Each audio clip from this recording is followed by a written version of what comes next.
చేయబడిన వారందరికీ నన్ను మన్నించమని దేవుని సన్నిధి సమూహంగా నేను క్షమాపణ కోరుతున్నానండి. వారందరూ నన్ను మన్నించుగాక. వారందరికీ షాలోమ్. క్రీస్తు వారు శిలువపై పలికిన రెండవ మాట ధ్యానించుకుందాము. ప్రభువా, మానవ మధురంగా మార్చిన దేవుడు అయ్యా నీవు. మా మాటలు మా హృదయ ధ్యానమంతా కూడా నీ పరిశుద్ధాత్మ శక్తి ద్వారా మధురంగా మార్చి నన్ను మమ్మల్ని బలపరచమని మా ప్రభు యేసుక్రీస్తు వారి నామమున ప్రార్థిస్తున్నాం తండ్రి. ఆమేన్. క్రీస్తు వారు శిలువపై పలికిన రెండవ మాట ఇది విమోచన సంబంధమైన మాట. అందుకు ఆయన లూకా సువార్త 23వ అధ్యాయము 43వ వచనము. అందుకు ఆయన వానితో, నేను నీవు నాతో కూడా పరదైసులో ఉందివని నిశ్చయముగా నీతో చెప్పుచున్నానని. ప్రభు ఈ మాట ఎవరి కోసం చెప్పి ఉన్నారో చూద్దాం. లూకా సువార్త 23వ అధ్యాయము 42వ వచనము. యేసు, నీవు నీ రాజ్యంతో వచ్చినప్పుడు నన్ను జ్ఞాపకం చేసుకోమని ఒక దొంగ చేసిన మనవికి జవాబుగా ప్రభు పలికిన మాటే ఈ రెండవ మాట. ప్రభు ఈ మాటను సిలువల నుండి పలికి ఉన్నారు. అసలు ప్రభువును ఎందుకు సిలువ వేయవలసి వచ్చింది? ఆయన జన్మ కర్మ పాపము లేని పావనుడు, పరిశుద్ధుడు, నీతిమంతుడు కదా.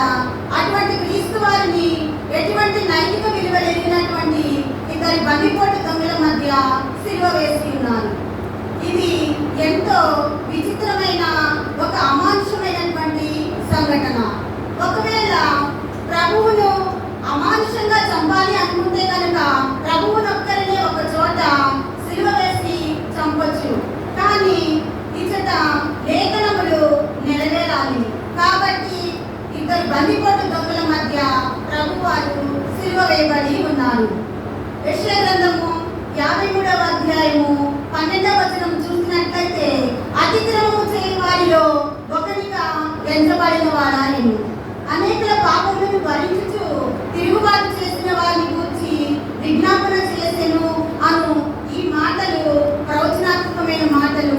ప్రవచనాత్మకంగా వ్రాయబడిన ఈ మాటలు నెరవేర్చబడుటకు కారణము ఆ దేవాది దేవుడే. అందుకే అతిక్రమము లేని దేవుడు అతిక్రమము చేయ వారిలో ఒకరిగా ఎంచబడ్డాడు. పాపమే లేని దేవుడు అనేకుల పాపములను భరించుటకై సిలువనెక్కారు.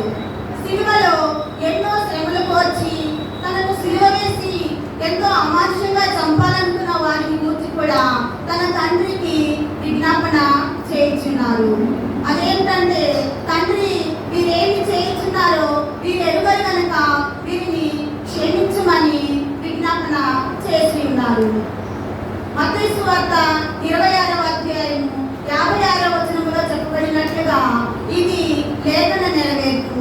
కాబట్టి ప్రభువారి శిష్యులు కూడా ప్రభువారిని విడిచిపెట్టి వెళ్ళిపోయారు. గొల్గొతా కొండపైన ముగ్గురు సిలువ వేయబడి ఉన్నారు. మధ్యలో యేసుక్రీస్తు వారు, వారిరువురికి మధ్యలో యేసుక్రీస్తు వారు ఉన్నారు. యేసుక్రీస్తు వారికి సమాన దూరంలోనే ఇద్దరు బందిపోటు దొంగలు కూడా సిలువ వేయబడి ఉన్నారు.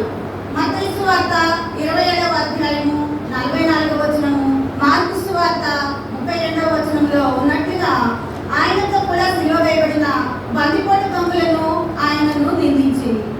ఈ విధంగా ప్రారంభంలోనే ఈ ఇద్దరు దొంగలు ప్రభువును దూషించారు. బందిపోటు దొంగలై ఉండి కూడా మరి దొంగతనానికి వెళ్ళిన సమయంలో ఎందరినో హత్య గావించి ఉంటారు. రకరకాల ఘోరమైనటువంటి నేరాలు చేసి ఉంటారు కదా. మరి ఇటువంటి వారు కూడా ప్రభు వారిని దూషిస్తున్నారా? మరి ఇటువంటి వారై ఉండి కూడా ప్రభు వారిని దూషిస్తున్నారు అంటే అసలు వీరు మంచివాళ్ళేనా? వీరు మంచివాళ్ళేనా అని అడిగితే అసలు వీరు మంచివారు కాదు. ఇలా అనుకుంటూ పోతే ఈ లోకంలో ఎవరు మంచివారు కాదు. ఈ మాటలు నేనంటున్న మాటలు కాదండి. మరి బైబిల్ గ్రంథంలోనే ఈ మాటలు చెప్పబడుచున్నవి కాబట్టి ఇవి దేవుడు అంటున్న మాటలు. రోమపత్రిక 3వ అధ్యాయము 11వ వచనము, నీతిమంతుడు లేడు, ఒక్కడునూ లేడు అని వాక్యం చెప్తుంది. మరి ఇక్కడ నీతిమంతుడు లేడు, ఒక్కడునూ లేడు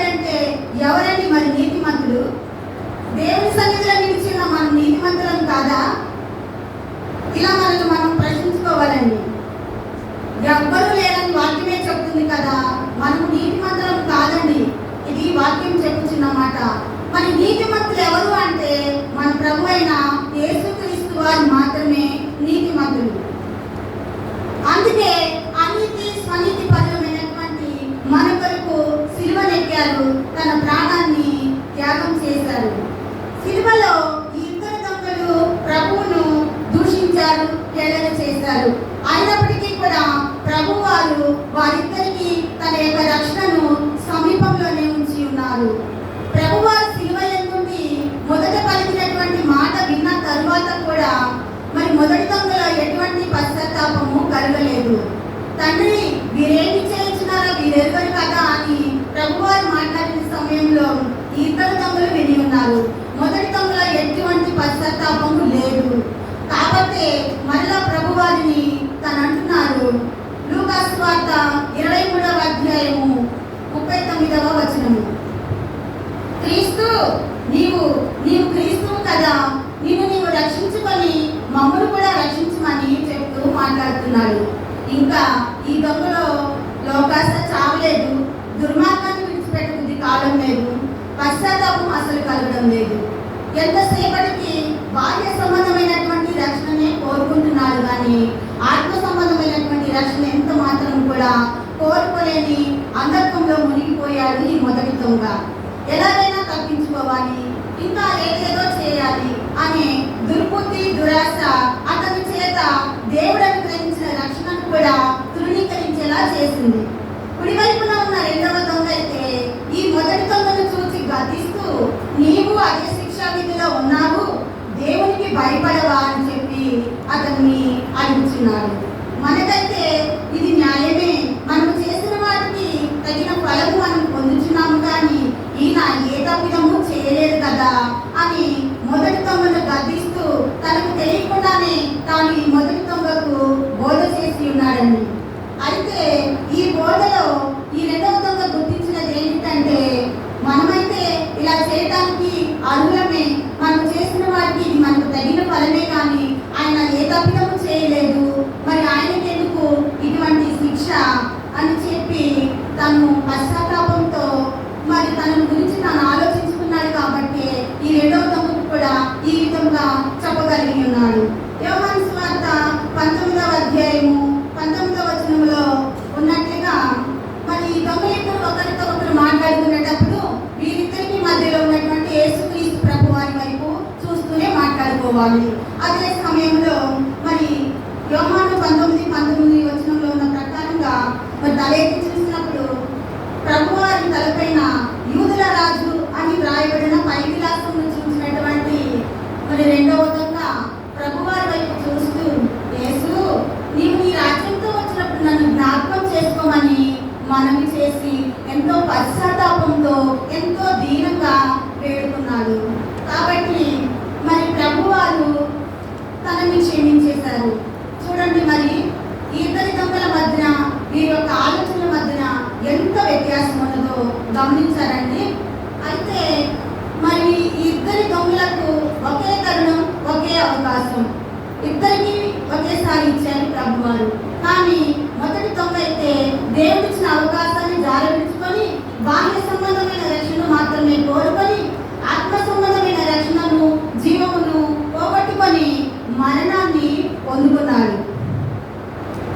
ఈ దొంగను బట్టి చూస్తే మనం కూడా ఈ లోకంలో మరి ఎన్నో బాహ్య సంబంధమైనటువంటి ఆలోచన ద్వారా దేవుడిచ్చే మరి రక్షణ జీవాన్ని పోగొట్టుకునే వారంగా ఉండకూడదు అన్నది ఈ దొంగ ద్వారా మనము తెలుసుకోవలసిన వారమై ఉన్నాము. కానీ ఈ రెండవ దొంగ అయితే దేవునికి భయపడ్డాడు, దేవుని మాటలు విశ్వసించాడు. దేవుడే రక్షకుడని, ఆయనే రారాజని మరి పశ్చాత్తాపడుతూ దేవుని దగ్గర క్షమాపణలు పొందుకున్నాడు. అంతేకాదు కానండి, క్షమించుటకును, శిక్షించుటకును, రక్షించుటకును అధికారం గల దేవుడని ఆయనను గుర్తించాడు. ఈ గుర్తింపు మరి అతనికి ఎన్నో సంవత్సరాల తర్వాత కలగలేదండి, మరి ఎన్నో నెలల తర్వాత కలగలేదండి, ఎన్నో రోజుల తర్వాత కలగలేదండి. కేవలం యేసుక్రీస్తు ప్రభు వారితో మరి ఆ సిలువలో కలిగిన కొన్ని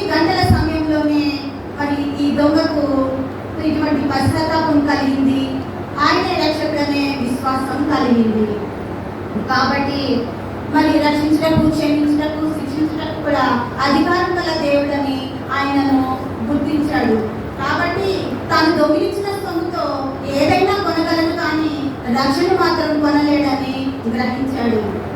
మరి తాను దొంగిలించినటువంటి సొమ్ముతో రక్షణను కొనలేను అని గ్రహించిన ఈ రెండవ దొంగ ఆలస్యం చేయకుండా ఎప్పటికీ ఎన్నటికీ లైవ్ కానటువంటి, క్షయము కానటువంటి, అక్షయమైనటువంటి బంగారం లాంటి మనస్సు ఏదై ఉందని గ్రహించి ఆ బంగారం లాంటి మనస్సును మరలా దొంగతనం చేశాడండి.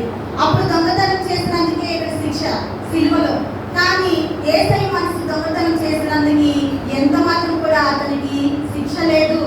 ప్రభువారు తాను చేసిన విన్నపానికి, యేసు నన్ను జ్ఞాపకం చేసుకో, నీ రాజ్యంతో వచ్చినప్పుడు నన్ను జ్ఞాపకం చేసుకోమన్న మాటకే ప్రభువారు నేను నీవు నాతో కూడా పరదేశంలో ఉండుమని విమోచన సంబంధమైనటువంటి వాగ్దానంతో ఆ రెండవ దొంగను బలపరిచి ఆ రెండవ దొంగతో ప్రభువారు పరదేశకు వెళ్ళడానికి సిద్ధపడ్డారు. ఈ రెండవ దొంగ మూలానే ఆ పరదేశు ద్వారం తెరవబడింది, తలుపులు తెరవబడ్డాయి. ప్రభువారు మనిషి కుమారునిగా ఈ లోకానికి వచ్చేటప్పుడు ఒక్కరే వచ్చారు, మహిమను విడిచి మరీ వచ్చారు కదా. మరి వెళ్ళేటప్పుడు మరి తిరిగి ఒక్కరే వెళ్ళవచ్చు కదా, వెళ్ళలేదు. ఈ దొంగను కూడా తీసుకుని వెళ్తున్నాడండి. ఇది మనం గమనించవలసిన వారమై ఉన్నాము. మరి ఈ దొంగ యేసుక్రీస్తు ప్రభువారితో మరి ఆ సిలువలో గడిపిన క్షణాల తర్వాత పరదేశకు వెళ్ళిపోయి ఉన్నారండి. మరి ఈ విధంగా తనను ప్రాధాన్యపడి పశ్చాత్తాపంతో మరి జ్ఞాపకం చేసుకోమని ఏడుకున్నటువంటి దొంగకు పరదేశము ఆలస్యం చేయకుండా యేసుక్రీస్తు ప్రభువారు వెంటనే ఇచ్చి ఉన్నారండి. మరి ఇది వాగ్దానాన్ని పొందుకున్న రెండవ దొంగ మరణంలో నుండి జీవంలోనికి దాటిపోయాడు. ప్రకటన గ్రంథము 2వ అధ్యాయము 7వ వచనంలో జయించు వానికి దేవుని పరదేశంలో ఉన్న జీవవృక్ష ఫలములు భుజింపనిత్తును అన్నారు కదా ప్రభువారు. అందుకేనేమో ఈ దొంగకు పరదేశము అనుగ్రహింపచేసి ఉన్నారు.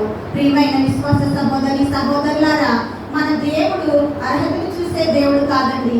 ఎంత ఘోర పాపినైనా క్షమించే దేవుడు. కేవలము